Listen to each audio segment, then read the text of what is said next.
If you vote for reform and or you're a massive racist, well, if you vote for reform you are, please don't buy tickets for my show. Please don't comment below. Please don't interact with me. I don't want anything to do with you. These tickets are for nice, non-racist, non-thick people.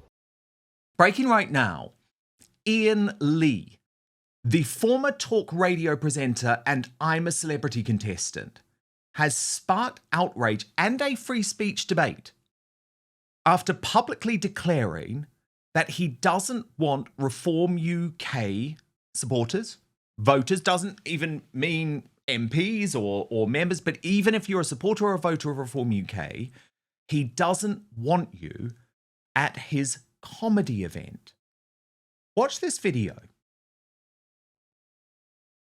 I'm doing a show at the Stables in Wavendon, Sunday, October the 5th. Can I just say there are only 6 tickets left, and I've got a request.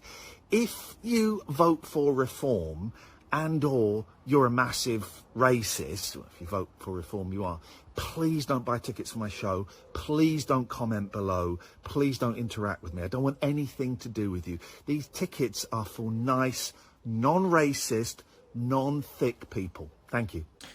I mean, Peter Whittle, Iain Lee is a nasty, vile piece of work. I mean, I had the displeasure of working with him actually at Talk Radio. So I think in some ways this says more about him.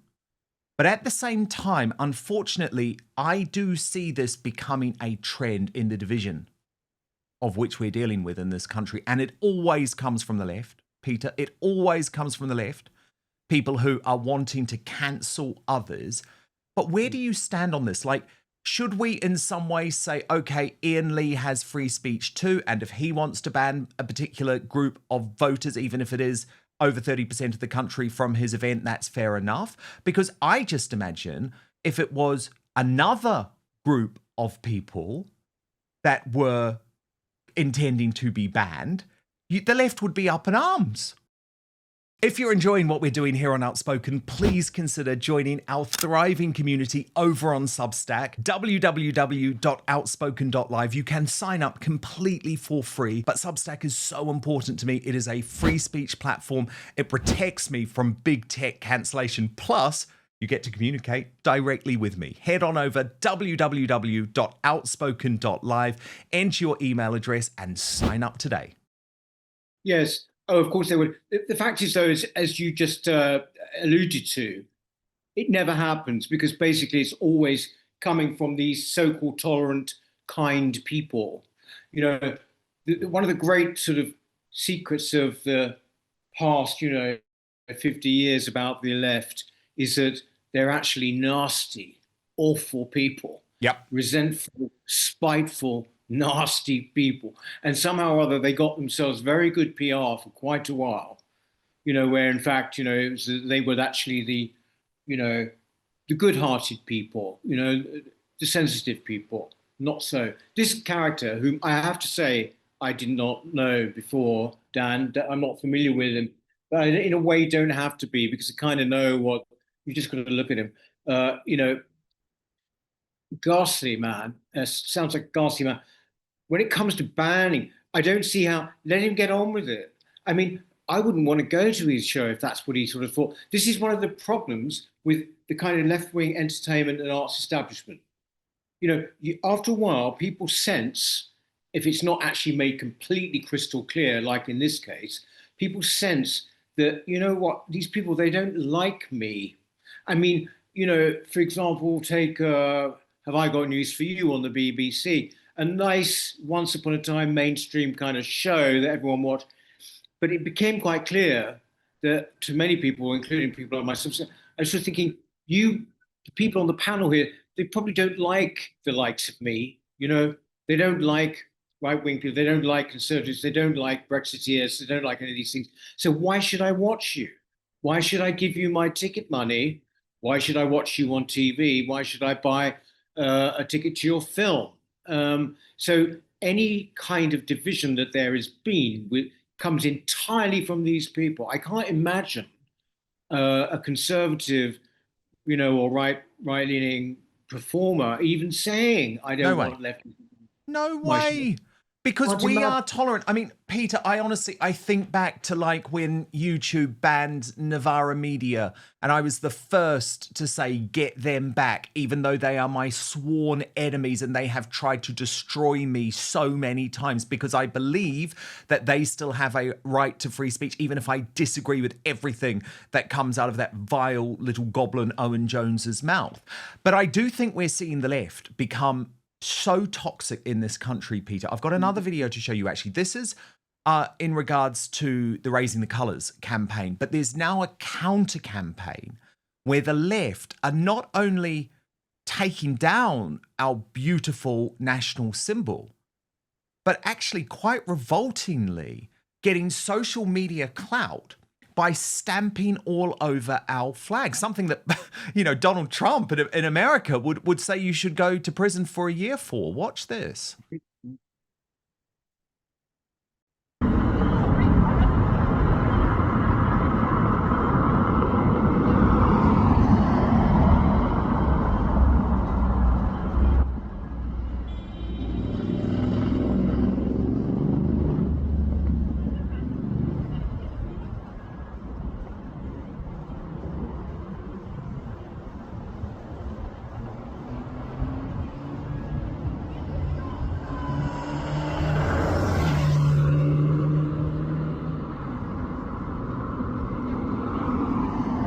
And I mean, look, a typical ugly woke-topian, you know, ugly both in looks and attitude, I would argue. But Yes, I mean, exactly. this is happening more and more. But first, the number one worst fruit for your waistline. Look, are you turning healthy fruits into highly unhealthy fruits without even realizing it? Fruit can be one of the healthiest things you can put into your body. But the majority of Americans are guilty of making this single mistake that can counteract all of the health benefits of fruit. Some fruits can help with occasional constipation, reduce bloating, and even help burn calories. Others can wreak havoc on your digestive system and energy levels. Now, I came across this viral presentation from world-renowned heart surgeon Dr. Stephen Gundry that showcases the 3 fruits to stop eating today. It was shocking. I had no idea. And after finding it out, I've stopped eating these 2. I'm going to put a link for you all to watch it because I want you all to gain this information. I think it's truly important, actually. You can go watch it right now at thehealthyfat.com/outspoken.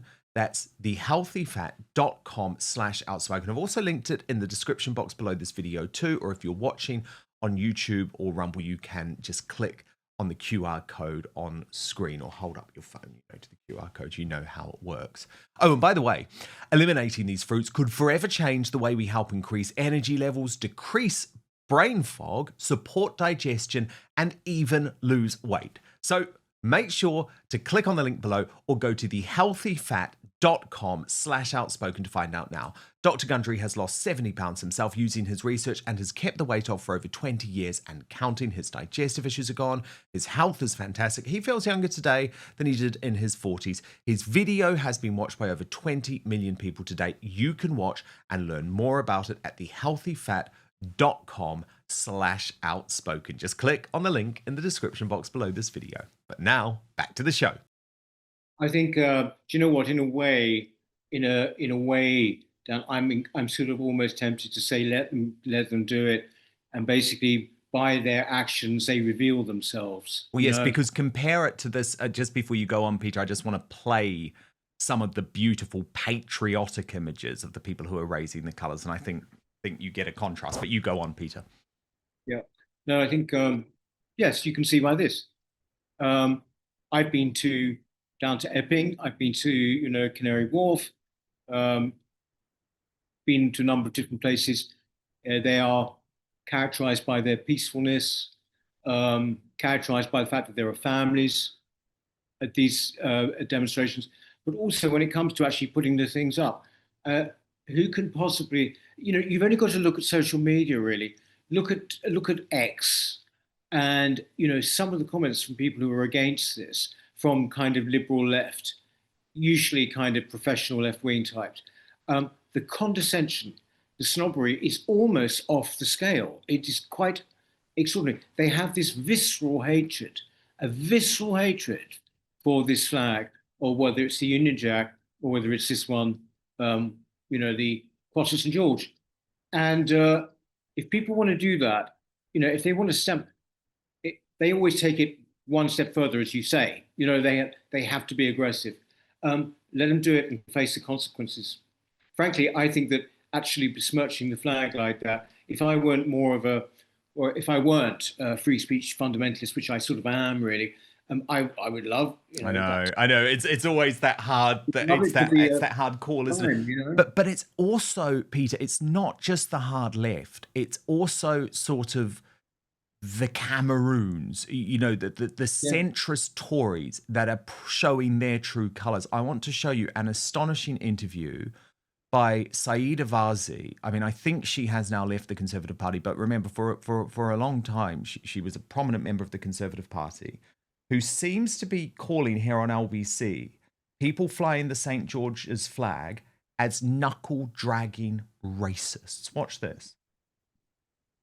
Who have in the past been attacked by people who have flown these flags, who have been in areas where these flags have been used as a tool of incitement and hatred and division, do feel that the use of this symbol once again by people on the far right as a divisive symbol should be condemned. And I condemn them. So somebody who's the granddaughter of two men who served in the British Indian Army, as the niece of a great uncle who was taken prisoner of war, and as the mother of a child who still serves in our armed forces today, I am incredibly proud of the Union flag and of the St. George's Cross.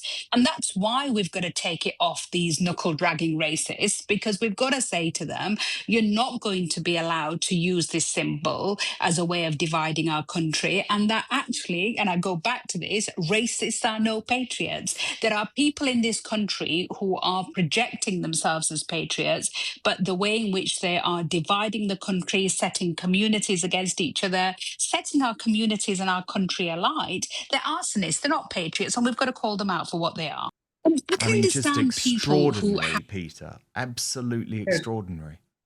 It's extraordinary, but also, yes, you're quite right.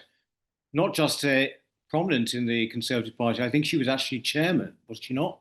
Or chairperson? Yes, she was. She was. Yeah, under Cameron.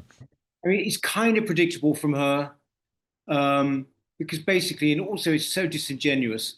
When she says, I'm proud of the England flag, I'm proud. No, you're not. Not really. You're proud of the Union flag too. I mean, fact is that people like Barsi, they don't really like the flag very much. They don't make such a song and dance about, I don't know, the kind of flags we've been seeing in London over the past 4 years, with all the kind of hate marches that there have been in London. Where did she protest about any of that? No, I don't think so. I mean, it's always, to eliding basically people, ordinary people, usually, with the flag as being racist. It's not working anymore. It's just not working anymore. You've had this every time people say, oh, we have to take the Union flag or the George Cross, we have to get it out of the hands of the far right. Otherwise, we don't mind it. It's absolute rubbish. They don't like the flag anyway. They don't, whoever's hands it's in, they do not like it. They detest it. They detest the whole thing of what it actually stands for, which is pride and nationhood and all of these things. I think that they are, to quote a much overused phrase these days, they're on the wrong side of history. And I think this is going to become much, much clearer as time goes on. We're seeing it actually happening now. I think that, there are two sets of people here. There are the kind of people who I think are politically, ideologues who are against it. But then there are also the people who I would call our kind of knee-jerk, self-loathers, self-haters, which we have way too many of in this country. And you get a lot of those as well on the Conservative side. particularly in the modern Conservative Party. This idea that somehow, as Cameron once said, we don't do flags, the implication being is that, this is all very vulgar and populist. Well, I'm afraid that actually the time has come, we know that the time is well and truly past. We have to do flags now. The situation is grave enough, and there is enough at stake that we have to do flags, and we should do them. Thank you so much for watching Dan Wootton Outspoken. Please click on my face just to the bottom left to subscribe to this brand new independent news source and turn on the notification bell so you'll be alerted to our brand new live shows, uncancelled interviews and special royal episodes. Outspoken is also now available as a podcast, so you can listen to the show every weekday on the go, wherever you are.